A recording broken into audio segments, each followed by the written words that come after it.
So the first time I ever expressed that I wanted to commit suicide was to my mom. I was probably like 10 years old. Say my name is around you. Baby, I love you. Say my name. Time to stay. Hey, what's up guys? It's Crystal, also known as the Fury Blog Mother. If this is your first time here, my name is Crystal. I had bariatric surgery back in 2014. That is the reason why your girl lost her hair. I have became a baldy influencer all this time. Well, technically like probably like a year I really got into the influencer thing. But anyway, it's been a while since I did a video. And honestly, I think it's like time for me to like, I don't know, I keep having different like ideas in my head of what I want to speak about, and I think I'm ready to speak about them. So today we are going to talk about my mental health journey. This is a very touchy subject. I don't really talk about my mental health, and if I do, it's more in a joking manner, so I don't know, it may be a little triggering, so just want to put a disclaimer out there, but I just want to let you guys know that you guys are not alone. And who you see today, this is new. She is new. The way how I look, the way that I speak, the way that I think is all a new person. Or I guess the person that I always wanted to be inside of me, I don't know. But let's go ahead and jump into the video. Okay, so basically when it comes to me, I have been diagnosed back in 2017 after a grippy vacation. Grippy sock vacation, if you don't know what a grippy sock vacation is, a psych ward. I've been to 2 of them. I have been suicidal since the age of like, I don't know, I'm gonna say like 9-10 years old, which is pretty young. But yes, I was diagnosed with depression, borderline schizophrenia. I am planning on going to get tested to see if I have ADHD as well. I have looked up a lot of stuff on it and I kind of resonate with a lot of it, so I'm not going to sit here and self-diagnose myself and say that I am ADHD, but it's a huge possibility. It does run in being a black woman as well, so never know. Am I ready to find out if I am? Honestly, yes. I think that it's something that I probably might process and might not feel too happy about it, but I feel like it will make me understand about a lot of things in my life and why I always came off so different, and that's probably why it led to so much depression and suicidal thoughts and stuff since young. So like I said, since about like 10 years old, I have struggled mentally with a lot. I had a fairly good childhood. I don't know how to really speak about my childhood because there's people who had, you know, way worse childhoods than me, and there's people who had better childhoods. I will say that my childhood was the best that a young mother could give me. So that's how I'm going to look at it and how I'm going to say it. I'm not going to bash my mother in no type of way because I do love her. And now that I'm older, I don't look at a lot of my situations when I was a child as, you know, as a child will look at it. I look at it from a grown-up point of view, and I am myself a young mother. I have a child, but you know, I learned to heal my childhood wounds, and I'm still learning and still healing, so I don't pass on any other more trauma and every bloodline after me. It stops with me. Trauma stops with me. So if I cry, like, don't judge me because I don't be crying on camera. I've never been one of those people, but it's a touchy subject, and I've never, you know, like, I don't really talk to people about how I feel or mentally how I'm doing. Like, I'm usually the person I let people do that to me. So it's just like I'm being very open and transparent as much as possible with you guys to build your trust, and make sure you like, comment, and subscribe. But okay, I'm gonna stop making jokes. All right, so like I said, I had a fairly pretty okay childhood. I would say that I lived a more grown-up childhood. I never was really in a kid's place, and not because I was grown or anything. It's just the type of environment I was in. It led me to be, you know, more mature, I guess you can say, more mature. I am the oldest too out of, I have a lot of siblings, a lot of little siblings, but I am the oldest on both my mother and my father's side, and they're not together, so I have separate amount of siblings. So like I said, I always been the oldest and stuff like that. So just to the fact that I did have a young mom, having me didn't really slow her down. You know, she was still one of those who was just on the go, on the go, on the go, like was into a lot of stuff, was still like, you know, just young and dumb. That's basically what she was, just young and dumb, still just into like, you know, what the streets got to offer type of thing. So that led me to be home a lot by myself. And then when I had a sibling, I had my little sister, you know, I did a lot of babysitting, a lot of babysitting. And it messed with me a lot because it's just like a child watching another child. It's just like a baby at that, like an infant baby. Like that's a lot. And me and my sister are 8 years apart. So you can only imagine how much that could like put a toll on a young child. But as I gotten older, middle school years, I feel like, I mean not middle school, high school years, I feel like we all had it bad. Mind you, I was a fat kid growing up my whole life until I had bariatric surgery. So I don't know. Everything didn't come naturally to me. I missed out on a lot of things that most girls have been through, like Valentine's and a whole bunch of boyfriends and all this, like everything that you can think of as a woman that you went through from then till now. I missed out on a lot of it due to me being fat, but whatever.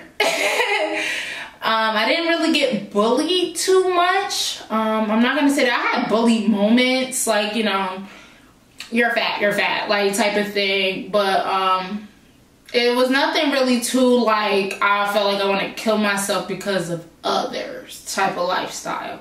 It was just more of just I don't know, I just never liked my life. Most of my mom relationships were reasons why I didn't like my life either. It was just like I have one thing that I am like basically I'm still trying to work on is like I have what it affects me even in my female friendships. Like I don't like if you like pick a man over me, even though like you probably not picking a man over me, but my mother did.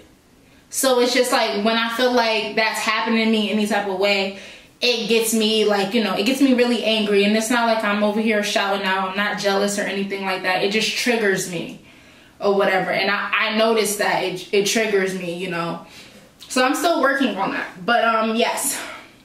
So that bothered me a lot. I felt like I was excluded a lot because I have 2 stepfathers. My mom has 2 other children, and I just feel as though with both of those relationships, I felt like I was just the other kid and a babysitter. That's how I felt, you know. So honestly, you know, through high school and stuff, I had one specific cousin, like I was always trying to stay the night at her house. Like she was like, dang girl, you make it seem like you don't want to leave. I don't want to leave. I really don't. I've never actually had the feeling of home before. Anywhere that I ever laid my head, I never actually wanted to be there. I still feel like that current day in this apartment that I'm in now, I still just don't feel the feeling of home and peace. You know how people are homebodies? I feel like I would be more of a homebody if I was in a home that I actually want to be in. And I'm not now and never was like somewhere where I felt home. I mean, it was house, it was shelter, like it's something that you give gratitude to, but it wasn't that feeling of home. And you understand what I'm trying to say, that feeling of home. So the first time I ever expressed that I wanted to commit suicide was to my mom. I was probably like 10 years old. Like I said, my mom's not a bad person, but I just think like a lot of our parents, they're not really good with mental health and stuff like that. My mom, she didn't take it seriously when I said that. Oh, that was the first time I ever said that I wanted to die at a young age. Fast forward to high school. Ooh, I'm about to put myself out there. Okay, so in high school, probably, I don't know about 10th, I can't really remember, but 11th and 12th grade, I would try to overdose on pills a lot. Never. And I'm talking about, I've swallowed a lot of freaking pills, and I don't understand how I'm here today. I gotta have a purpose, right?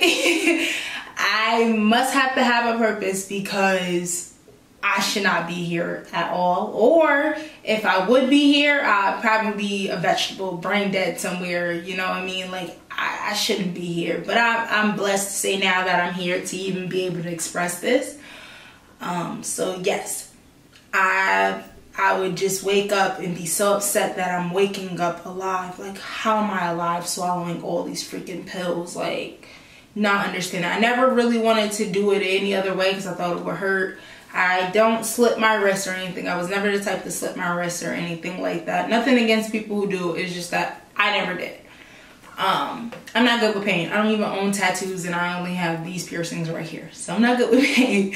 So, I just always wanted to just like go into a heavy sleep type of thing. But anyway, fast forward to college.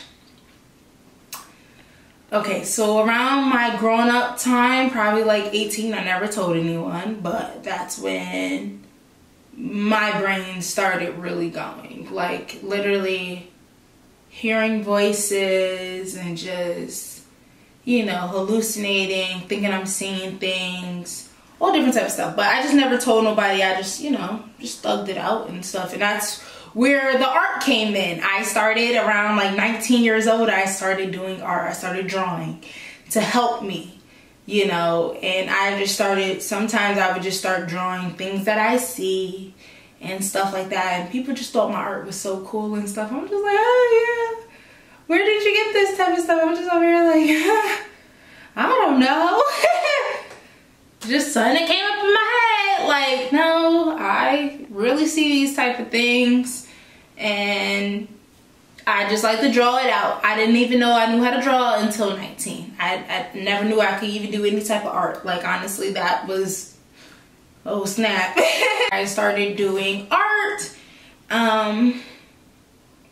My next attempt was 2017. My next suicide attempt was 2016? No, it had to be 2017. Okay, so in November of 2017, right after Thanksgiving break, I don't know what it was. I was living in my own apartment in school, and my mom just dropped me off, you know, from break and stuff like that, said goodbye, da-da-da. It's a Sunday, I have school Monday. I just couldn't go to sleep. It was just, they just wouldn't stop talking to me in my head. Like, literally, it doesn't feel like that too much now, but like back then it used to feel like what it feels like to be in a noisy cafeteria. Just imagine that many people in your head talking. Just that many people in your head. It could be quiet, and that's what I hear. And I was just up that whole night. I remember I was just up that whole night and stuff, and I didn't go to school the next day. Wasn't answering my phone, had it off the whole entire time. My friends came and did a wellness check, because the lady who like runs the place, like she opened my door or whatever, and they came in, and like, I told them what was going on. I finally broke down and told somebody, like, you know, I hear voices in my head and stuff like that, and I just can't take it no more. Like, I just want them to be quiet. And it's just like, I went in the room and they heard me. They heard pills. I just got mad pills. And I'm just like, I'm just not in the right state of mind. It wasn't me at all. But long story short, basically they were able to trick me to get me to go out of my apartment. Like, hey, you know, let's just go get something to eat, make you feel better, blah, blah, blah. Due to the fact that the type of pills that I took, it made me very, very tired. I don't remember what pills they were, but I know they made me like really, really tired. Or maybe they were, yeah, I was beyond tired. Like, so I ended up falling asleep in the car. I wake up, there's nowhere to run. They got me in this freaking hospital or whatever. There's nothing I could do. I had to go inside with them. I was on suicide watch. I didn't know what was going on and stuff like that. Like I said, I was out of it because of the pills.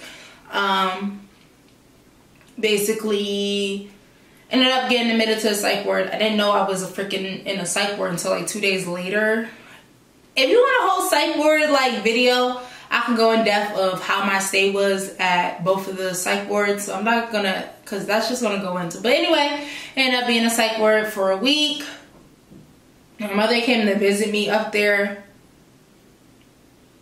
Yeah, like I said, if y'all want that video, I could spill it all on how that experience went. But I ended up being able to go back to school. I was probably only in school for like 1 day. I don't know, I went under some type of like spell or whatever. I wasn't able to move or anything. Like, I was like, I can hear everybody, but like my body just wouldn't move or whatever. I ended up freaking being back admitted to the hospital again due to freaking dean or whatever. So ended up having to do 24 hours in another psych ward. After that, I was just like, you know what, I can't do school. So I dropped out for the semester and just went to online classes or whatever, then came back the next semester.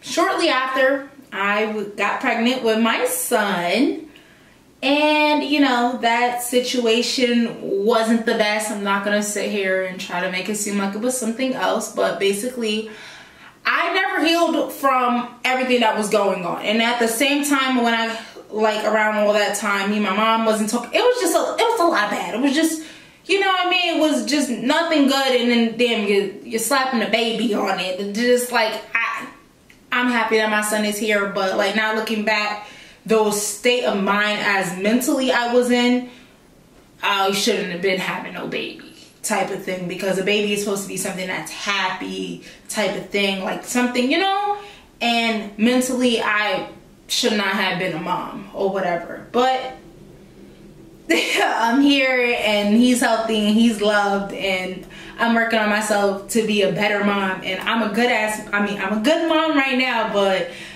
I know a level of the type of mom I want to be, because I want to make sure that he knows that I am a space where he can always feel comfortable to be able to speak to me about any and everything.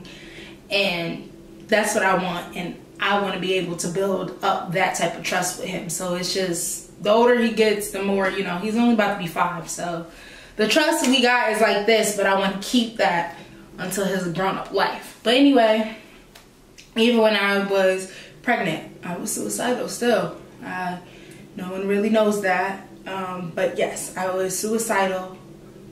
I'm not saying I was going to kill myself when I had a child, but I was planning of what month I wanted to take myself out after he was out of me. Like, I was just like, maybe this month, maybe next month. And the more I grew to love him, is the more I wanted to live for him instead of die for him. You know, you hear parents all the time, oh, I would die for my kid. Well, would you live for them? That's the real question. Would you live for them?